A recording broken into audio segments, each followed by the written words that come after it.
I've been wiring you $5,000 every month for 4 years. My grandmother said it like she was confirming something we all already knew.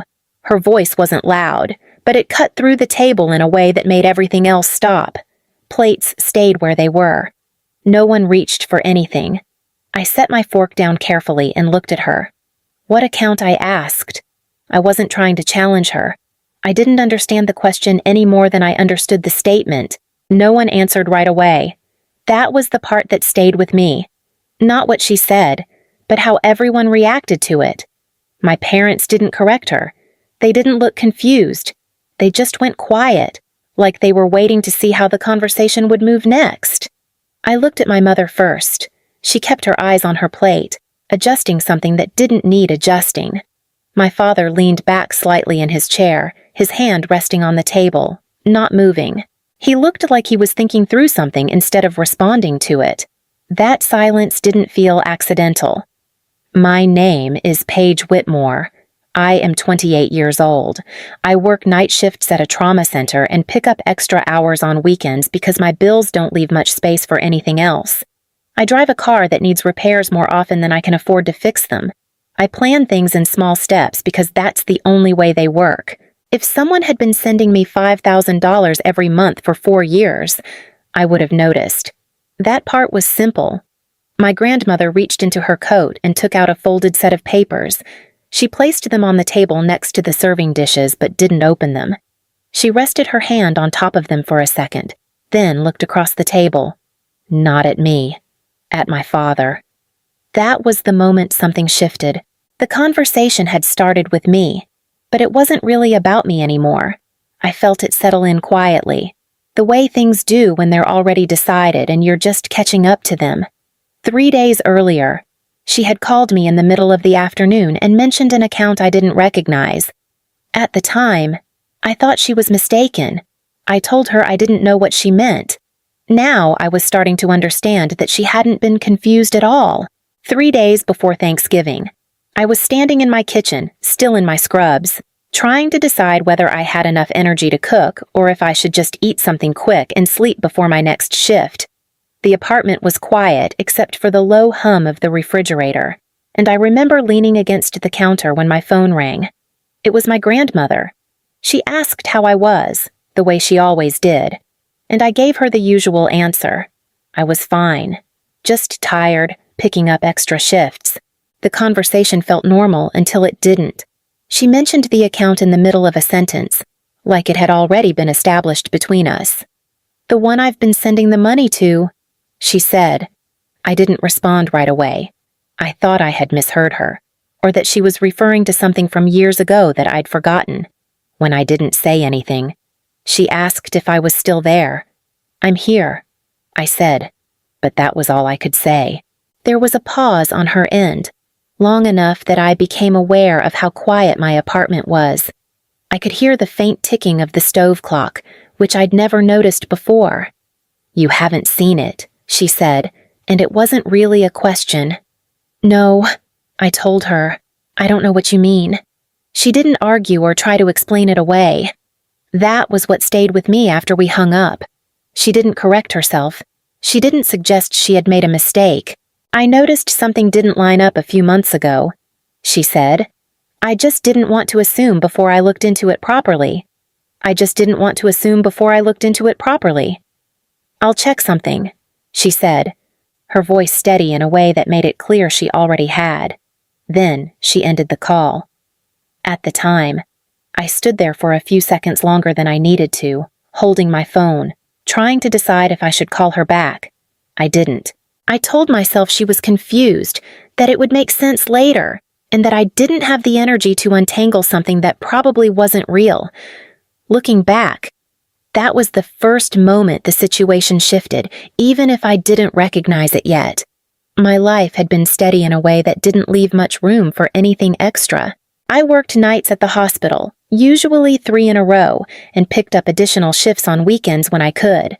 Not because I wanted to, but because that was how things stayed manageable. I slept during the day, ate when I remembered, and kept track of my bills the same way I kept track of patient charts carefully, without letting anything slip. There wasn't anything dramatic about it. It was just consistent. My car had been a problem for a while. The check engine light had been on long enough that I stopped noticing it unless I was already stressed.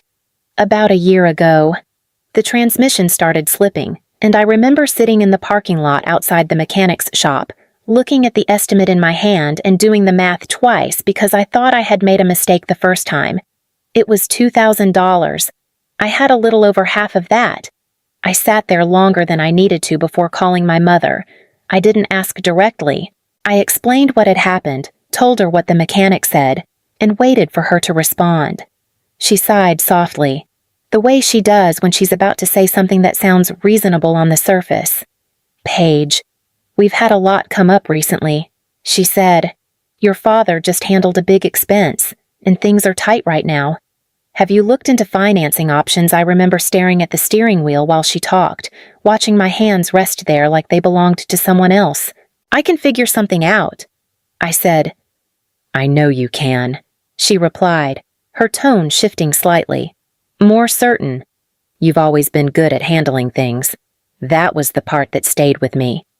I ended the call, went back inside, and signed the paperwork for a loan with an interest rate I knew wasn't good. But it was what I had. I told myself it was temporary, that I would pay it off faster if I picked up more shifts, that it was just part of being an adult. I had told myself versions of that before. Sitting at the Thanksgiving table now, hearing that there had been $5,000 sent to me every month during that same time, that memory didn't feel like something I had handled well. It felt like something I had been left to handle alone for no reason. I had spent a long time believing that this was just how my life worked, that if something felt harder than it should, it probably meant I needed to adjust. Now I was starting to understand that the numbers had never really been the problem. There had been moments before, small ones I didn't hold on to at the time. My parents talking about expenses that didn't match what they told me. My brother buying things he couldn't clearly explain. I didn't question it then. I just assumed I didn't have the full picture. Back at the table, no one rushed to correct what my grandmother had said, and that was the part I couldn't move past. If she had been wrong, someone would have said it immediately. That's how my family usually handled things. My father kept his eyes on the table, his fingers resting near his glass without touching it, like he was waiting for the right moment to step in, but hadn't decided what that moment was yet. My mother sat very still, her posture straight, her hands folded together in a way that looked controlled rather than calm. I watched them both for a few seconds longer than I should have, trying to understand what I was looking at. Across from me, my brother shifted slightly in his chair. He was wearing a pullover I didn't recognize. Something new. Something that didn't match the version of his life I thought I understood. He wasn't surprised. He looked like someone who had been hoping a conversation wouldn't happen and was now sitting through it anyway. "Tyler," I said, not raising my voice, just enough to pull his attention. "Do you know what she's talking about?" He glanced at our parents before answering, which told me more than anything he could have said. "I mean, not exactly," he said, his voice careful. "I thought it was just family stuff." Family stuff. I nodded once, more to myself than to him. Small things started lining up in a way they hadn't before. Conversations about money that ended quickly, offers to help that never followed through. The way certain topics seemed to close the moment I stepped into them. None of it had felt intentional at the time. It had just felt incomplete. Now it felt structured. My father cleared his throat, and when he finally spoke, his tone was measured in a way that sounded practiced. "I set up an account for you when you were in school," he said. "It was easier to manage things that way while you were focused on finishing your degree."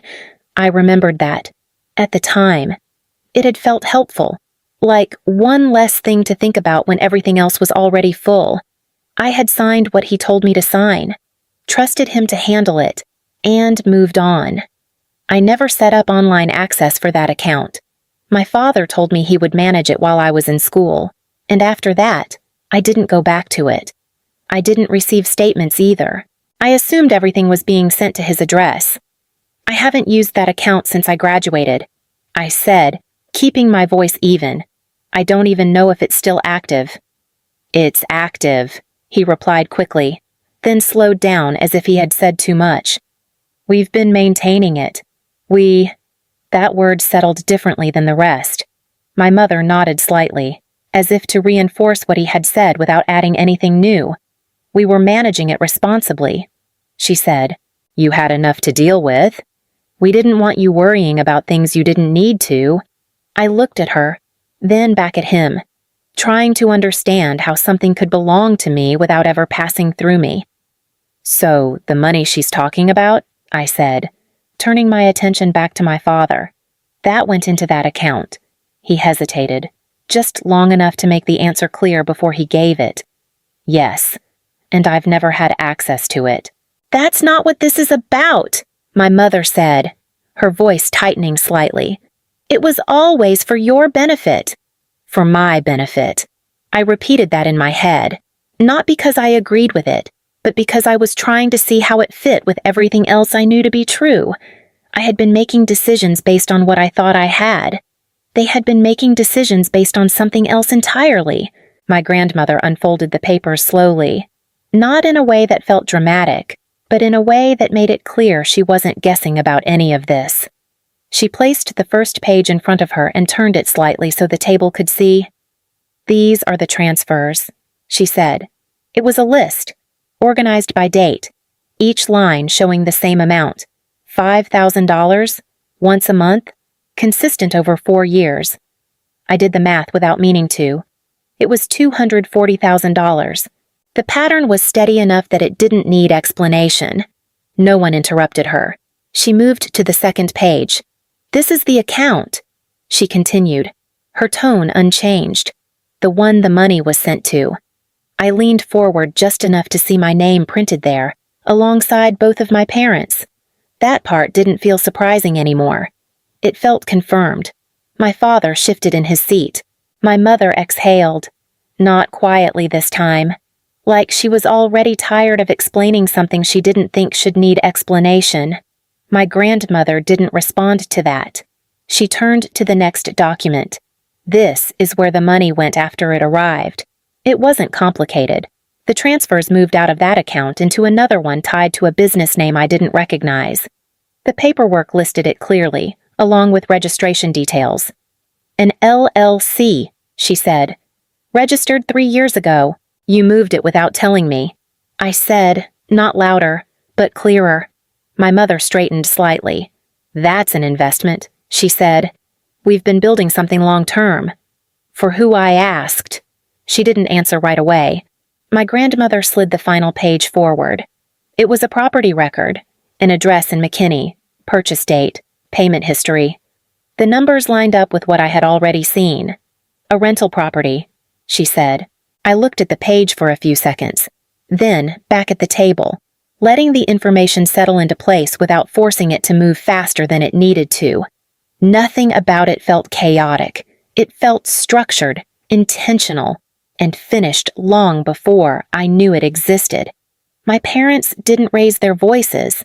That was the part that made it harder to process. There was no urgency in the way they spoke, no sign that anything had gone wrong. My father leaned forward slightly, resting his hands on the table as if he were explaining something practical. "You're steady," he said. "You've always been steady. You work hard, you take care of yourself, and you don't need the same kind of support." I looked at him without responding. I wanted to hear the rest of it, not interrupt it. My mother picked up where he left off, her tone calm and controlled. "Your brother is in a different position," she said. "He's still figuring things out. He has ideas, and those require investment if they're going to turn into something." "Investment," I repeated, not challenging the word, just placing it where I could see it clearly. She nodded once. "We had to make decisions about where the money would actually do something. You have a stable path. He doesn't." I let that sit for a moment before speaking again. "So you decided I didn't need it." "That's not what we said," my father replied, though his voice didn't change. "We said you would be fine without it." My father looked at me then, not steady this time, just long enough to see if I was going to push back. The distinction didn't feel as different as he wanted it to. I glanced briefly at my brother, then back at them. And this was supposed to be for me. It still is, in a way.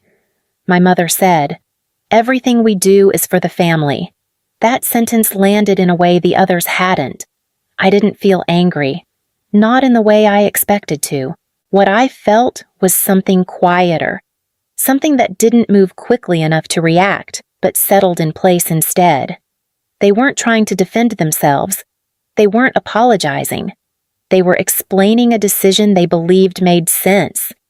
I had spent years adjusting my expectations around what I could manage, telling myself that things would improve if I worked harder or planned better. They had been working from a different set of numbers entirely. I realized then that this hadn't been a moment of poor judgment.